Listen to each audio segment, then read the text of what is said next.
everyone, it's Allie. Today I have a book haul for you. I went to town and we stopped at a little thrifty kind of store. You know the kind where you donate stuff and all that. And they were having a 50% off sale. So naturally I went straight for the book section. And the books were 6 for $1, right?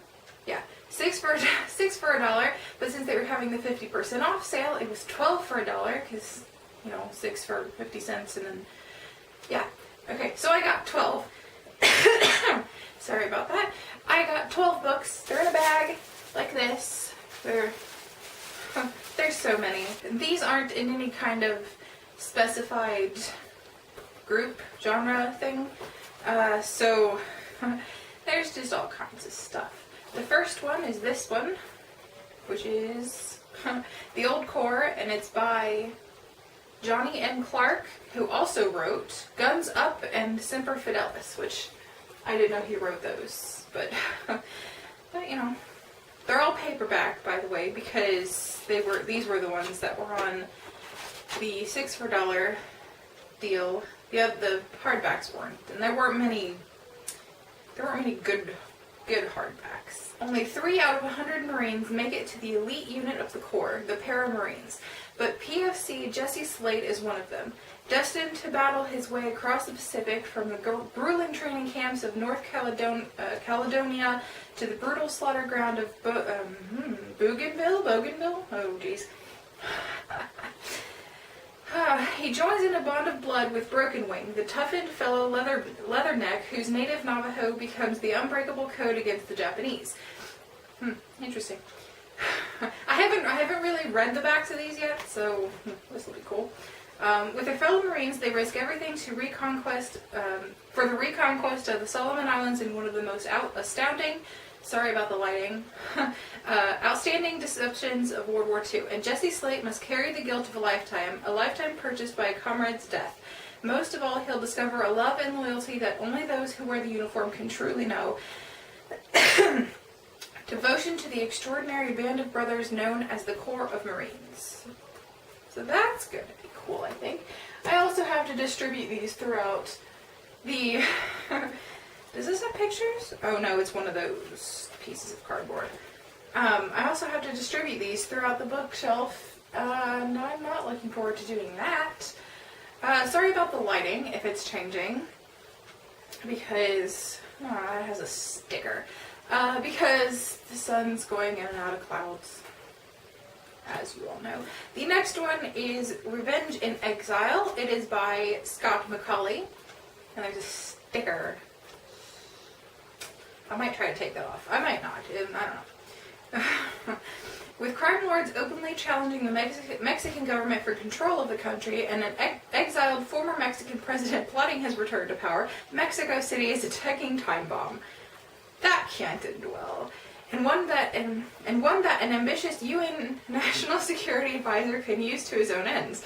He has sent CIA officer Elizabeth Kramer and Old Navy friend Cole Palmer down to Mexico, but as the situation deteriorates and the country threatens to explode into revolution, a deadly plot could take the lives of both the U.S. president and his Mexican counterpart. Palmer and a small clandestine group of Navy SEALs might be the country's only hope. That's gonna go well for sure. Pardon me while I get the next one, which is this one. It is called... I don't know. Warrior Queen. That does not look like Warrior, but okay. It's Warrior Queen by James Sinclair. From moor and wetland and heath, from every wild corner of ancient Britain they come, to fight and die under the proud banner of the Warrior Queen. To Nero, she was the Iceni, a savage enemy to Rome's great empire that must be smashed. To the fierce Celtic tribesmen who followed her, she was Boadicea. Something like that. Boadicea? I don't know. The stone upon which their nation was built. And to Canis, who fought by her side. Is that it? Is that how you say it? I don't know. She was queen and far more. She was woman. She was his destiny, just as Britain was hers. So that's interesting. It says a romance of, I think it's Boadicea or something like that. England's first ruler. So that'll be cool. Let's put that over there. And we'll just slink out of frame right for a second. The next one is this one, which is Platoon Leader, and it is by James McDonough. Yeah. A frontline personal report of Vietnam battle action. Yeah, okay.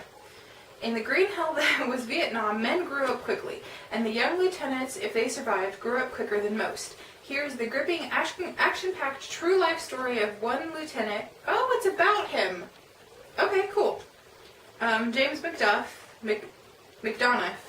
Yeah, McDonough, something.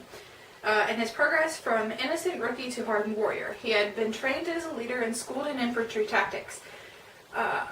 But now, in the horror and chaos of day-to-day jungle combat, he had to conquer his fears, establish authority, and gain the trust of wary, seasoned veterans. And all the while, lurking in the deep shadows, a clever and devious enemy waited patiently for McDonough's first mistake. So, that's cool. I like true stories. True stories are cool. The next one is Delta Force. There's a lot of military, I'm realizing. Okay. Delta Force by John Harriman. Looks like that. From a commercial airliner, Delta Force officer Connor Tyler watches the surreal obliteration of the World Trade Center. Oh, this is about... Okay. As far as he's concerned, the war has begun.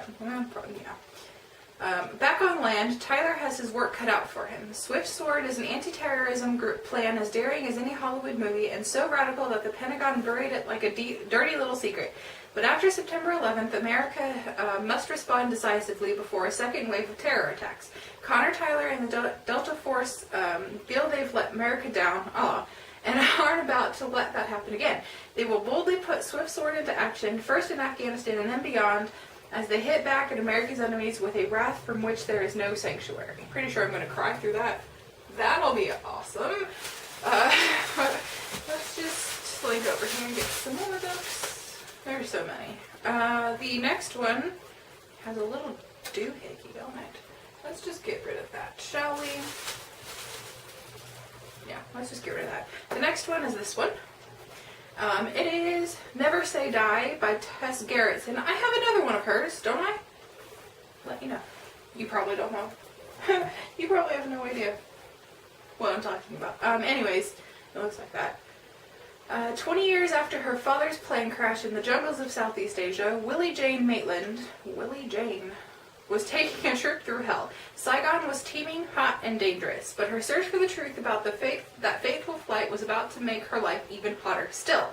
Rumpled, irreverent ex-army Guy Bernard knew the jungles and the workings of this mystical Asian nation, but in a country where truth had many faces, even Guy had hidden motives, shocking secrets, and undeniable attractions. Though the war is over, Vietnam is proving to still be a dangerous place to fall in love. That's gonna be cool. The next one is this one. I think it's just called King Arthur. Arthur King. Yeah, Arthur King. By Dennis Lee Anderson. Great kings have great enemies, and Arthur's is his bastard son Mordred. Mordred? Yeah. Who has stolen the sword Excalibur. Oh man. Worse, he has stolen Merlin's book and used it to flee to the far future. All of Camelot is at risk unless Arthur can recover the sword, but Mordred has taken it to a terrible time of imaginable war when the kingdom stands besieged by a ruthless enemy, and the very skies are filled with howling, fire-spitting demons. Arthur must go alone without Merlin and without his crown. None will know who he is, but Arthur, king himself. How many do we have left? I don't know. Let's just pick them out. I don't know. We'll see. The next one is this one, which is called Fatal Purchase, and it is by Dorothy P. O'Neill. Coroner's assistant Liz Rooney is intrigued by the shooting murder of a prominent politician. Of course she is. The senator was found dead in a New York hotel room with a woman who wasn't his wife, and the tabloids are having a field day. Was the dead woman a local reporter, the mysterious lover for whom the senator had purchased expensive lingerie only hours earlier? Or was she just looking for an interview in the wrong place at the wrong time? Convinced that finding the senator's secret paramour will offer clues to the killer, Liz follows the trail of the sexy nightgown he bought. But in befriending the sales clerk who sold it to the senator, she uncovers a tangled web of immigration advocates with radical tendencies. Was the senator's anti-immigration platform the real cause for his death? Liz gets closer to the truth, but the price may be deadly. Ooh. So he buys this woman lingerie and then they end up dead. The next one is by James Patterson and Andrew Gross. It is called The Jester. You are about to begin the most thrilling James Patterson novel yet. Well, that's good. Hugh DeLuc, right, returns back from the Crusades to discover that his terrifying nightmare has just begun. Merciless killers have slain his young son, kidnapped his wife Sophie, and destroyed his town in their search for a priceless relic from the crucifixion. Hugh's quest to find Sophie is one of the most pulse-pounding adventures, mysteries, and unforgettable love stories in all of thriller fiction. So that's going to be interesting. Okay, so I just flipped it open, and it's on chapter 52. That's a lot of chapters. How many chapters are in this book? Hello, James Patterson. There's a picture of him in the back. We're going to see how many chapters this is. Because... ooh. Oh, we're into something else. Hold on. More from James Patterson. Please turn this page for an excerpt from Third Degree. Okay, I don't want that. I just want acknowledgements, sources. I don't care about all that. I just want to know epilogue. I don't want the epilogue. I want the last chapter. 148. There are 148 chapters in this book. The next one is this one. It is called The Pendragon. It is about Arthur. Again, it is about King Arthur. It is by Katherine Christian. This one looks really good. This one's huge. 595. That's cool. Bedivere, his boyhood friend and life's companion, tells the true story of the Pendragon himself. The wonders of his rise, the secrets of his lineage, the triumphs of battle, and the tragedy of betrayal and defeat. And here is Camelot. Here's Camelot. As you've never seen it, the society of glowing light in the dark ages where Arthur reigned with Guinevere the queen, too beautiful for any one man.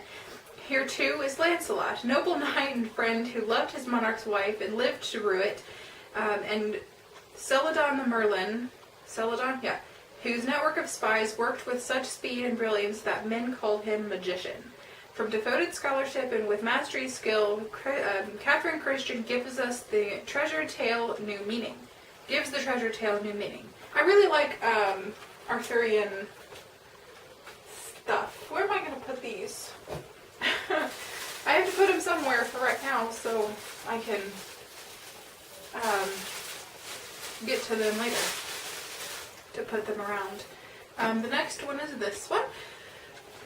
It is Partner in Crime, a novel of suspense by J.A. Jantz. The dead woman on a cold slab in the Arizona morgue was a talented artist recently arrived from the West Coast. The Washington State Attorney General's office thinks this investigation is too big for a small-town female law officer to handle, and they have female in italics. Yeah. So they're sending Sheriff Jonah Brady some unwanted help, a seasoned detective named Beaumont. Really? Okay. Sheriff Brady resents his intrusion, and Bisbee, Arizona, with its ghosts and memories, is the last place J.P. Beaumont wants to be. But the twisting desert road they must reluctantly travel together is leading them into a very deadly nest of rattlers. Oh no. And if they hope to survive, suddenly trust is the only option they have left. The last one is this one. It is called Final Flight. It is by Stephen Koontz. The most daring and deadly terrorist plot of all time is about to unfold aboard the supercarrier USS United States. If it succeeds, the battle of nuclear power will tilt in favor of a remorseless Arab leader. Well, that's not going to be good. And it looks as if no one can stop it, except Navy jet jock. That's in italics. That's in quotation. Jake Grafton. CAG. I don't know. That's also in quotations. Yeah. Grafton is one hell of a pilot. That's good. His F-14 Tomcat is one hell of a plane. But some of Jake's crewmates have already vanished. A woman reporter who boarded the ship in Tangiers, may not be who she claims to be, and Jake may have to disobey a direct order from the president himself for one spine-tingling, hair-raising final flight. So he's gonna go against the president to do some fantastical thing and save the world. Pretty much. That's all of the books. That went really well, I think. Maybe. I don't know how long it's been. I can't tell. But that's all the books. I hope you enjoyed this video, and I'll see you guys some other time. Bye!